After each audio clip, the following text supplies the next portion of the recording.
Welcome to my channel. We are still continuing with sale of goods and supply of services. So in this video we are going to be looking at the terms of a contract of sale of goods. Terms of a contract of sale of goods.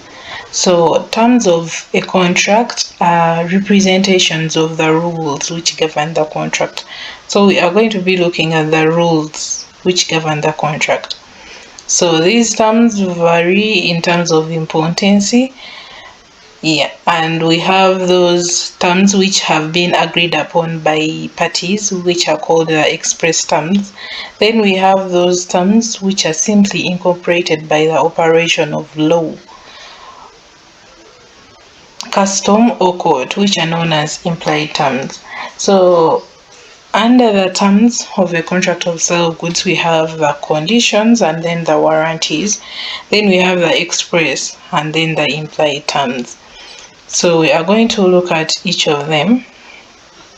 So we have conditions and warranties is the first. So we start with condition. So condition in a contract of sale is a term related to goods but collateral to the main purpose of the contract.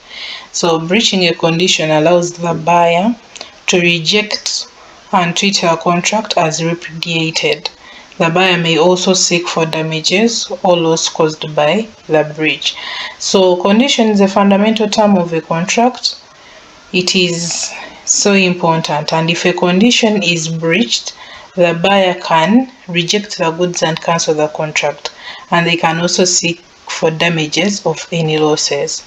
That is in case of a condition. An example can be you buy a car on the condition that it is a brand new car. Then upon delivery, you find that it is not brand new, it is a used car. So since the condition of the contract is breached, you can reject the car, cancel the contract, and then claim for the damages. That is a condition. Then a warranty is also a term regarding the goods, but the breach of a warranty does not allow the buyer to reject the goods, but the buyer can only claim for damages. So the difference between a condition and a warranty is that for the condition, the buyer is allowed to reject the goods, cancel the contract, and then also seek for the damages. Seek for damages for the loss. But then under the warranty, the buyer is not allowed to reject the goods, but they can only claim for the damages. So a warranty is less important compared to the condition, and if a warranty is breached, the buyer cannot cancel the contract but only claim for the damages caused. For example, you buy a laptop with a warranty that the battery lasts 8 hours, but if it lasts 6 hours, you cannot return the laptop, but you can claim for the damages of the battery issue. So that is it.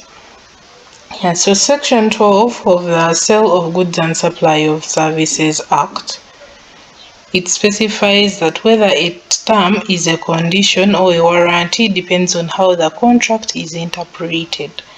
So whether a term is a condition or a warranty depends on the contract's interpretation, and the buyer can waive a condition, or they can treat it less serious or consider it a breach of a warranty. So whether it is a condition or a warranty depends on how the contract has been interpreted.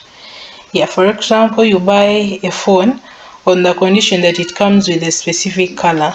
If it arrives in a different color, but you decide to keep it, you've treated the condition to be less serious, and you can only claim for damages if necessary. So whether a term is a condition or a warranty depends on how the contract is interpreted. Yeah, so we have the express and then the implied terms. So express terms, these are terms inserted into the contract by the will of the parties. So the parties agree upon it and then they insert it in the contract, and those are the implied terms. They are agreed upon by the parties. Then another term we have is the implied terms. So for implied, these are terms presumed by law, custom, or the court to exist in a contract, even if they are not explicitly stated by the parties involved.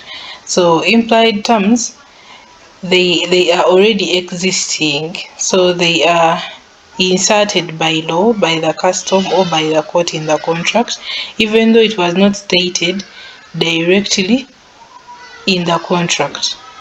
Yes, so express terms, these are specific terms clearly stated and agreed upon by the parties in the contract.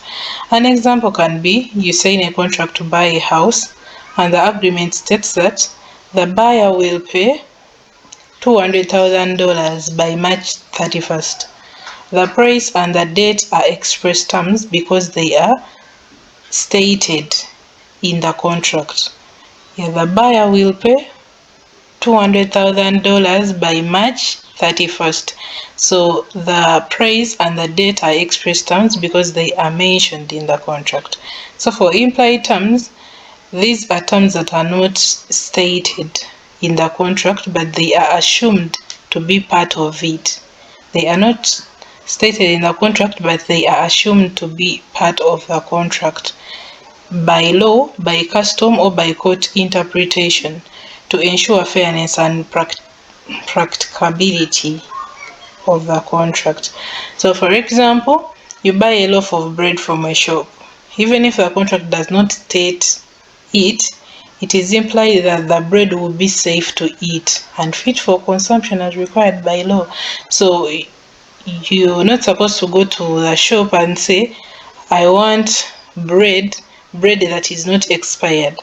So that expired part is implied. You assume that the seller is going to give you bread that is not expired, that is fit to be eaten. Yes, so that expired part is implied. They're not supposed to give you something that is expired. That is implied.